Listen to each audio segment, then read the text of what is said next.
Let me tell you about a guy named Marcus. Marcus just got his pay stub on Friday, $100,000 a year. He's officially in a salary bracket that most Americans will never reach. He worked hard to get here. He should feel great. Instead, he's sitting in his apartment, a nice apartment, by the way, $2,300 a month, staring at his checking account balance. $214, not $214,000, not $2,100, $214, 9 days before his next paycheck. He has a $100K salary, a leased BMW, a closet full of good clothes, a skincare routine that costs more than most people's grocery bills, and $214 to his name. And here's the part that should terrify you. Marcus is not rare. Across America right now, there are millions of people earning what used to be called good money, $80K, $90K, $100K, even more, who are quietly, privately, completely broke. Not broke like they can't eat. Broke like they're one $900 car repair away from a credit card they can't pay off. Broke like they avoid checking their bank account because the number is genuinely stressful. Broke like they say, I'll start investing next year for the 5th year in a row. And the worst part? Nobody around them knows. Because from the outside, they look successful. The apartment is nice, the car is nice, the Instagram is very nice. But the net worth, the savings, the retirement account? Catastrophically not nice. Here's what nobody tells you about hitting $100K. The salary didn't fix anything, because the problem was never the income. It was something much more invisible and much more dangerous. My name is Mohsin, and I've spent years studying why high earners stay broke, the psychological traps, the spending patterns, the invisible systems designed to absorb every dollar of every raise you'll ever get. If you've ever hit an income milestone and wondered why it didn't feel like you thought it would, hit that subscribe button, because what I'm about to show you is the exact reason, and more importantly, the exact way out. Today I'm going to show you 7 specific reasons why a $100K salary still leaves people broke. Not vague reasons, specific named, dollar amount attached reasons, and I'm going to follow 2 people through all 7. Marcus, who you just met, and Sarah, who makes the exact same $100,000 a year in the same city at a similar job. Same income, completely different outcomes, and by the end of this video, you'll know exactly why. Marcus, 32, marketing manager, $100K salary, leases a BMW trendy neighborhood, nice apartment in a trendy times a week, has $2,200 in savings, 0 invested, $6,800 in credit card debt at 23% interest. Sarah, 31, account manager, $100K salary, same city, drives a 4-year-old Honda she owns outright, has a normal apartment, goes out occasionally, has $23,000 in savings, $41,000 invested, and 0 credit card debt. Same income, same city, same year of their career. The difference isn't luck. It isn't a rich family. It isn't some secret financial knowledge only certain people have access to. It's 7 things. Let's go through every single one. Here's the first reason, and it's the one that sets up every mistake that follows. I call it the take-home delusion. Most people think in terms of their salary number, $100,000. It sounds like a lot. It is a lot on paper. But here's what $100,000 actually looks like after taxes, depending on your state. Federal income tax, state tax, Social Security, Medicare, FICA. By the time it hits your account, you're looking at somewhere between $500 and $6,800 a month. Let's call it $6,400 for this conversation. $6,400 a month, not $8,333, not even close. And most people, Marcus included, mentally budget against the salary, not the take-home. They get the job offer, they do mental math based on $100,000, and they make lifestyle decisions based on a number that never actually arrives in their account. That gap, $8,333 on paper versus $6, $400 in reality, is where the first hole appears. For Marcus, this meant signing a $2,300 apartment lease that felt reasonable for a $100K earner, except it's 36% of his actual take-home. Financial advisors recommend keeping housing under 28–30%. He was underwater before his first paycheck hit. Sarah understood this before she signed anything. She ran the real numbers. Her apartment is $1,650, exactly 26% of her actual take-home. That $650 difference every single month, $7,800 a year, goes directly into investments, Same salary. The delusion costs Marcus $700-800 a year before he buys a single thing. Here's where it gets really interesting. Reason number 2 is what I call the lifestyle inflation ambush. And it's sneaky because it doesn't feel like a mistake. It feels like a reward. You got the promotion. You worked for it. You deserve better things now. And that logic isn't wrong. The problem is the scale at which most people apply it. Research from the Bureau of Labor Statistics shows that for every 10% increase in income, the average American increases their spending by 14.6%. Read that again. Every raise you get, you spend more than you earned. The raise makes you more broke in real terms, not less. Here's what this looked like for Marcus in real life. At $70K, he had a $600 apartment, a Toyota, and a gym membership. He got promoted to $100K, so he upgraded, $2,300, leased a BMW, $640 a month, added a meal kit service, a premium gym, a streaming package stack, and started going to nicer restaurants because he could afford it now. His income went up $2, $500 a month after tax. His spending went up $2,900 a month. The raise made him broker. Mathematically, provably, financially broker, not richer. Sarah got the same income increase. She moved to a slightly better apartment, $200 more per month. That was it. Everything else stayed the same. The other $2,300 of monthly income increase? Invested. 3 years later, at identical incomes, Sarah has $41C invested. Marcus has $1,200 saved and growing debt. The lifestyle inflation ambush. It doesn't feel like a trap because every individual decision seems reasonable, but together they consume everything. This next one is the reason Marcus has $214 in his account 9 days before payday. I call it the fixed cost ceiling. Here's how it works. Every month, before Marcus wakes up, before he buys a single coffee, before he makes a single decision, here's what's already gone. Rent, $2,000 BMW lease, $640 BMW insurance, $210 phone, $95 streaming subscriptions, $87 gym, $75 credit card minimums, $190 meal kit, $72 total fixed cost, $3,669 per month. Remember his take-home? $6,400. That leaves $2,731 for literally everything else. Food, gas, going out, clothes, travel, emergencies, saving, investing, everything. That's $90 per day for his entire life outside his fixed commitments. Sounds okay until you realize he also spends about $600 a month going out, $400 on food, $200 on clothes, $150 on random purchases and delivery fees. He has $381 left at the end of the month. In theory. But life doesn't happen in theory. Life has a $280 parking ticket, a $400 flight for a friend's wedding, a $600 emergency vet bill, and every single one of those goes on the credit card. His fixed cost ceiling is so low there's no room to breathe.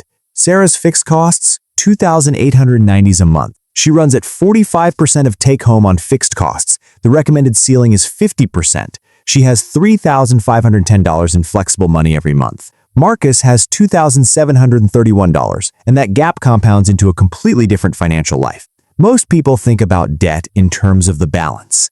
I have $6,800 in credit card debt. They think about it as a lump sum they need to eliminate. What they don't think about is what I call the invisible interest tax.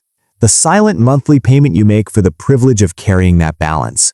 Marcus has $6,800 in credit card debt at 23% interest. That's $1,564 per year, $130 per month, going directly to the bank, in exchange for nothing.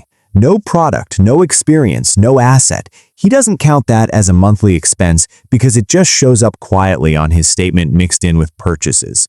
But it's $130 of his paycheck every single month that disappears. Over 5 years, if the balance stays the same, that's $7,820 paid to a bank for the right to be broke.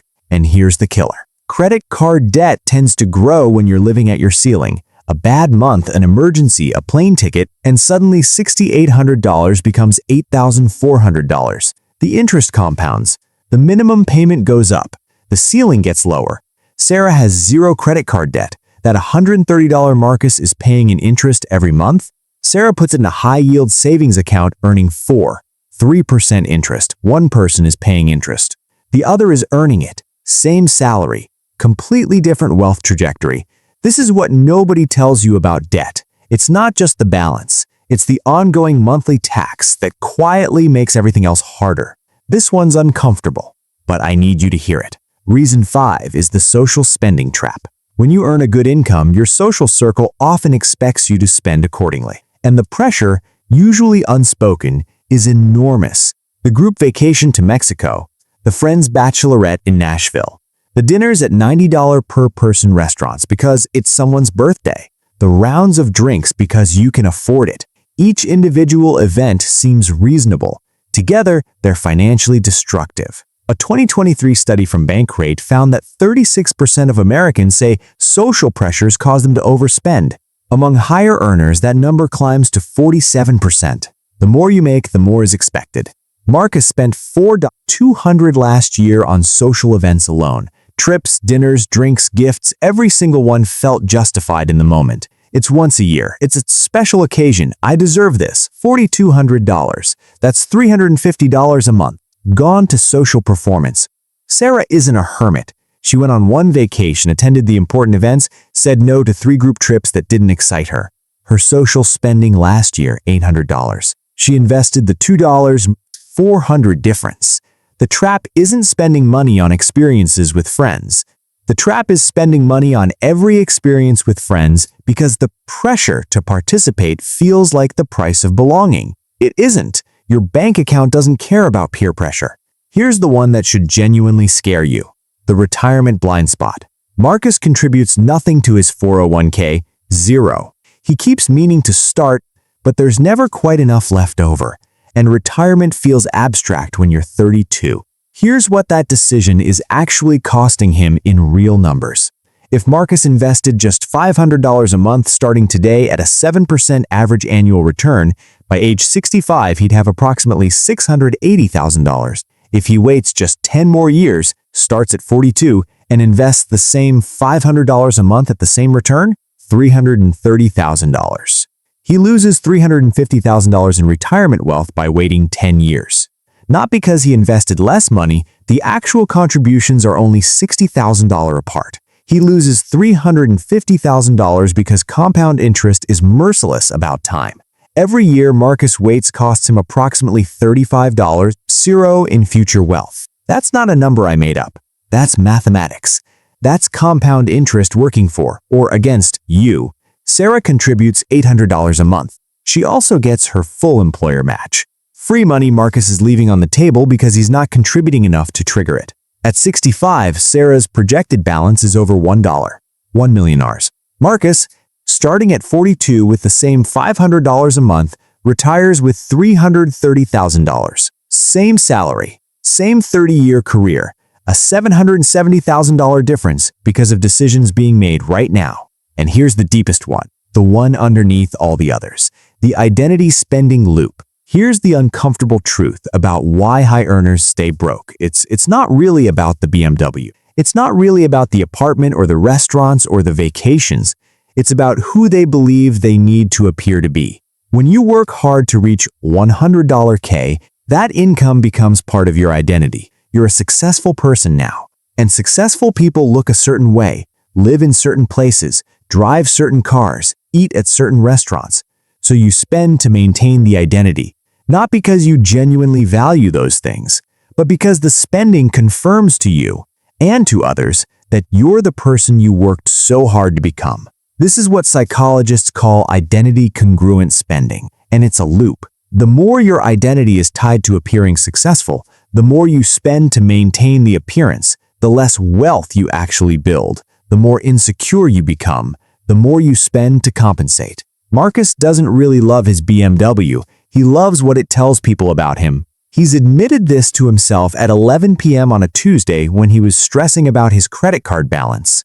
Sarah drives a Honda that's paid off. She knows exactly what she's worth, her net worth, her investment account, her growing financial security. She doesn't need a car badge to confirm it. The identity spending loop keeps you performing wealth instead of building it. And performing wealth is extraordinarily expensive. Here's what I want you to understand. Marcus isn't stupid. He's not irresponsible. He's not a bad person. He's a normal person who was never taught the difference between earning money and building wealth. who was surrounded by signals telling him what a $100K earner is supposed to look like, and he followed those signals perfectly. The problem is, those signals were never designed to make you wealthy. They were designed to make you spend, by companies who profit from your lifestyle, by a culture that equates visible success with actual success. Your salary is not the finish line, it's the starting point, and what you do with it in the first 5 years of earning it will determine your financial life for decades. The good news? Marcus can fix this, right now, this week, without earning a single dollar more. Here's exactly what to do. This week, Step 1. Calculate your real number. Take your actual monthly take-home, not your salary, your take-home. Every financial decision you make from now on happens against this number. If you don't know it exactly, find out today. Step 2. Run your fixed cost audit. Add up every committed monthly payment, rent, car, insurance, subscriptions, minimum payments, all of it. If it's above 50% of take-home, you have a structural problem that no raise will fix. Start identifying what you can cut or renegotiate. Step 3. Attack the highest interest debt first. If you carry credit card debt, you're paying a guaranteed 22 to 24% interest rate. Paying that off is the highest guaranteed return available anywhere. Make it the priority over everything except your emergency fund. Step 4. Start the employer match today. If your company offers a 401k match and you're not hitting it, you are leaving free money on the table every single pay period. This is non-negotiable. Do it today. Step 5. Get honest about identity spending. Look at your last 90 days of purchases. For each one over $100, ask yourself honestly, did I buy this because I genuinely valued it, or because of what it signals to others? The answer will be uncomfortable. It will also be the most important financial data you've ever collected about yourself. Remember Marcus from the beginning of this video? $214 in his account. Stressed, confused, making $100 a year and unable to explain where it went. The salary was never the problem. The salary was always enough. What wasn't enough was the understanding of where it was actually going and why. The version of Marcus who watches this video and takes 5 specific steps this week, 3 years from now, he's not staring at $214. He's staring at an investment account that's actually growing, a credit card that's paid off, a savings account that makes emergencies boring instead of catastrophic. The income was always there. The plan just needed to catch up. You don't need to earn more money to stop being broke. You need to stop letting systems, cultural, psychological, financial, quietly extract everything you earn before you even notice it's gone. If this video showed you something about your own money you hadn't seen before, subscribe. Because next week, I'm going to show you exactly how much the average lifestyle is actually costing you per decade. And the number is going to make you rethink everything. I'll see you there.